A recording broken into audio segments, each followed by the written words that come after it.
Both Facebook and Twitter have closed accounts corresponding to Anonymous. But who are these people? And is what they're doing illegal?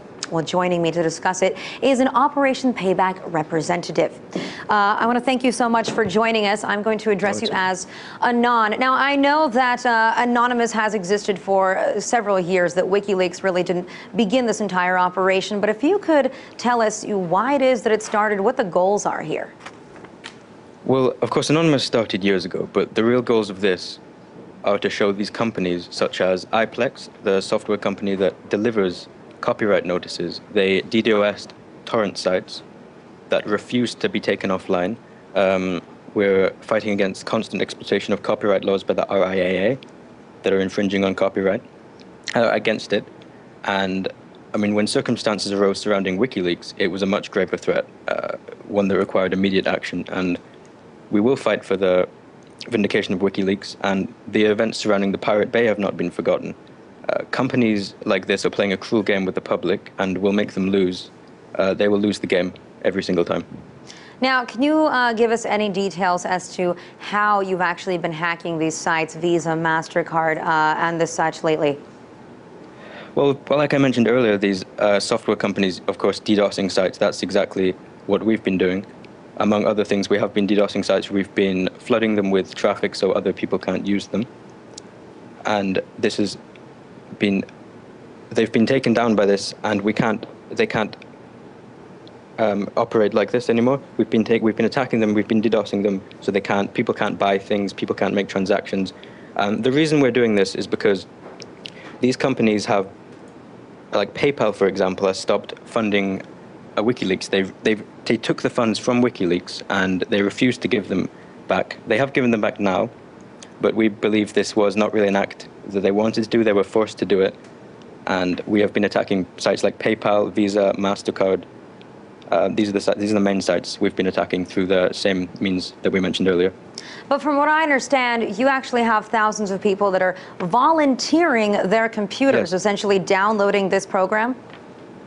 Yes, you don't even need to download a program anymore. Anyone can do it. Anyone has a voice that can stand up and do it. We have over 9,000 people, more sometimes, that can just stand up and say this. They don't want these sites playing this game with the public. They can take them down using this simple program, and they don't even need to use the program. If they don't know how to internet, they can just load up a browser, type in the details. They can volunteer for this and have a voice of their own. But anyone, now, the average Joe can do it. Legally, can these people be gone after? I mean, can somebody prosecute them or prosecute the group Anonymous for what they're doing? It's no, the chances of getting caught in this are basically zero. I mean, there are thousands and thousands of computers attacking at once, and there's no way to distinguish them and voluntary attacks. And, the administration isn't directly attacking. We simply, coordinate and direct the attacks. Like I said, the computers who are actually doing the attacking, the DDoSing, are actually volunteers who offer up their bandwidth to our cause. This could be anyone. This could be people listening now. This could be you. It could be anyone. We just simply offer the means of doing it. Everyone involved is aware of the risks. So.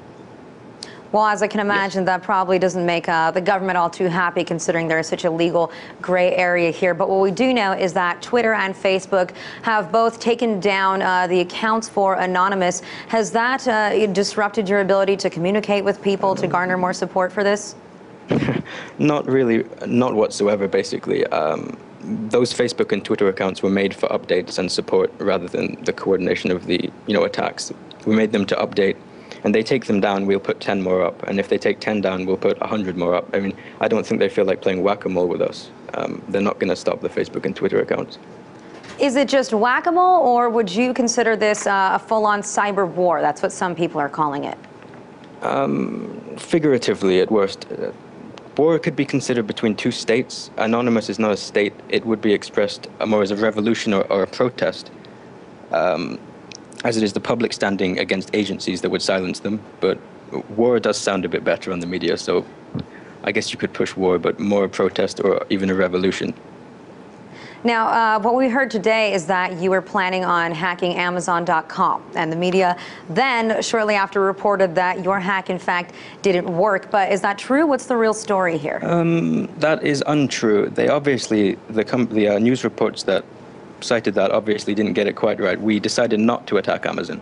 We decided at that point that attacking Amazon would be malicious, and we're not a malicious group. We're doing this for a reason. We're doing the movement for a reason, for the freedom of information and speech. And attacking Amazon at that point was considered too much. We decided not to do it. It didn't fail. We just never attacked them.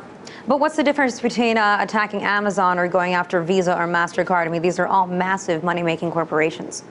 The point is not to exactly attack them just for fun and say, oh, look what we can do.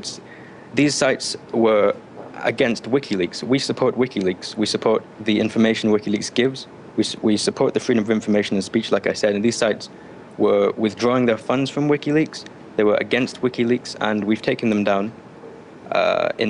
Like I said, we've taken down Visa, MasterCard, and PayPal for quite some time over the past however many weeks or months, mainly just yesterday and today they've been down for.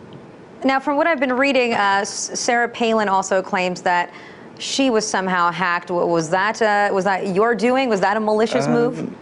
Well, we don't really care about Sarah Palin that much, to be honest. I don't really know what she's trying to accomplish or what attention she's trying to gain, but we personally don't care about Sarah Palin. It might have been a member or a group of members that have tried to do this, but not a major attack that was planned, not a major movement that was planned, no.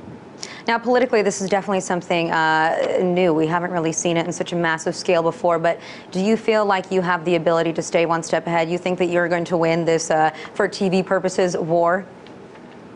Yeah, we're always one step ahead. The internet itself is always one step ahead, where it's so diverse. Anonymous is diverse, the internet's diverse. If these companies try to play these games, they try to take down sites because of stupid reasons. They try to use our own tools that we're actually using against other sites that they claim to be illegal. I mean, we're one step ahead. We have technology that's one step ahead of them, and we will always have technology that's one step ahead of them. All right, well, Nan, thank you so much for speaking with us. We really appreciate you coming on and telling us what it is that your goals are here and a few details about how you're doing it. Thank you. Yeah.